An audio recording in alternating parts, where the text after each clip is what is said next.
Et si la recherche, au fond, ne servait pas seulement à comprendre le monde, mais carrément à le réinventer? Eh bien, c'est précisément la promesse de la recherche en sciences du design. C'est une méthode qui est vraiment conçue pour transformer les problèmes en solutions innovantes. Allez, on plonge ensemble dans cette approche fascinante. Tout part d'une question, une question vraiment fondamentale. Est-ce que la recherche doit juste se contenter d'expliquer comment le monde fonctionne, ou est-ce qu'elle doit aussi activement chercher à l'améliorer?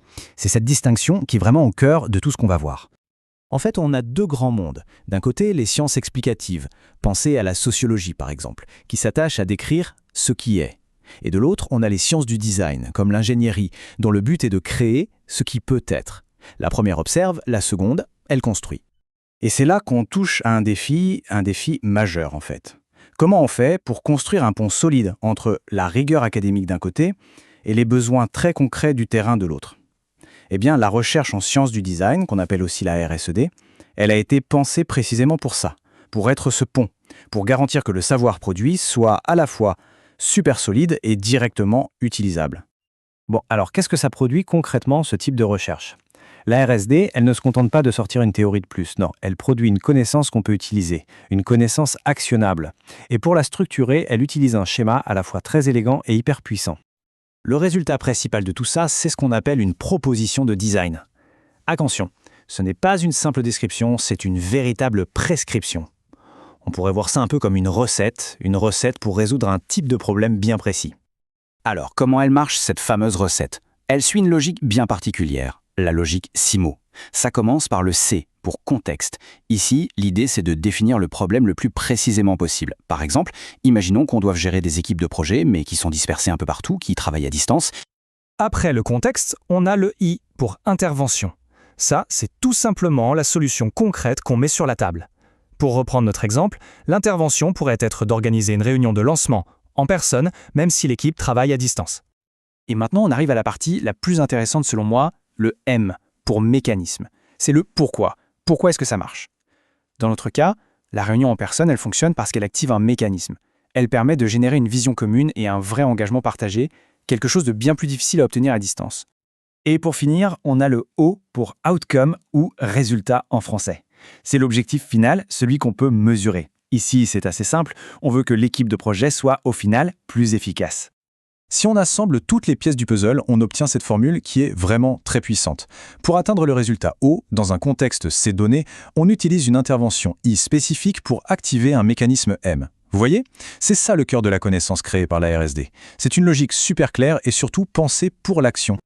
Ok, maintenant on sait ce que la RSD produit. Mais alors, comment on fait pour y arriver?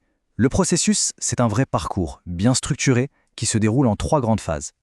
Ces 3 étapes nous guident, en fait, depuis la compréhension la plus fine d'un problème jusqu'à un impact qui soit le plus large possible. C'est un voyage qui va de l'analyse à la création et enfin à la diffusion. La toute première phase, c'est une phase d'immersion. On ne se jette pas sur la solution, pas du tout. On commence par définir, par analyser, par éplucher tout ce qui a déjà été fait sur le sujet. C'est la fondation sur laquelle tout le reste va reposer. Ensuite, la phase 2. Ah, là, on entre dans le cœur créatif du processus. Le chercheur change de casquette et devient un bâtisseur. On imagine des solutions, on construit un prototype qu'on appelle un artefact et surtout, on va le tester sur le terrain, en conditions réelles, pour voir si ça tient la route. Et enfin, la 3e et dernière phase. Elle est cruciale parce qu'elle garantit que tout ce travail ne va pas rester dans un coin.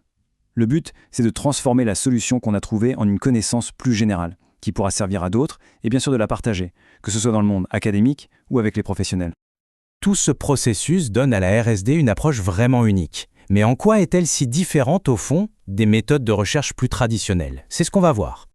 Ce tableau, franchement, il résume tout ça à la perfection. Ça vaut la peine de prendre un instant pour bien regarder les détails. D'un côté, on a la science traditionnelle dont le but c'est de décrire, d'expliquer. De l'autre, la RSD, elle est là pour concevoir, pour prescrire des solutions. Du coup, la connaissance produite n'est plus juste descriptive, elle est vraiment tournée vers l'action. Et le changement de plus radical, c'est sans doute le rôle du chercheur, qui passe d'un simple observateur externe à un véritable acteur, un constructeur. Au bout du compte, à quoi ça sert toute cette démarche? Eh bien, ça sert à construire quelque chose d'essentiel. Ça sert à bâtir un pont entre 2 mondes qui trop souvent ne se parlent pas. En fait, la recherche en sciences du design, c'est bien plus qu'une simple méthode. C'est une philosophie, c'est un pont.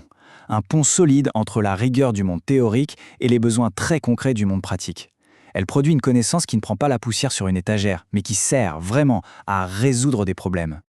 Adopter cette approche, au final, c'est accepter de changer son regard sur le monde. Ce n'est plus juste une collection de faits à observer, mais c'est un ensemble de défis à relever.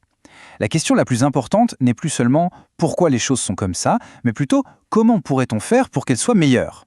Et cette question, en réalité, c'est une invitation à l'action.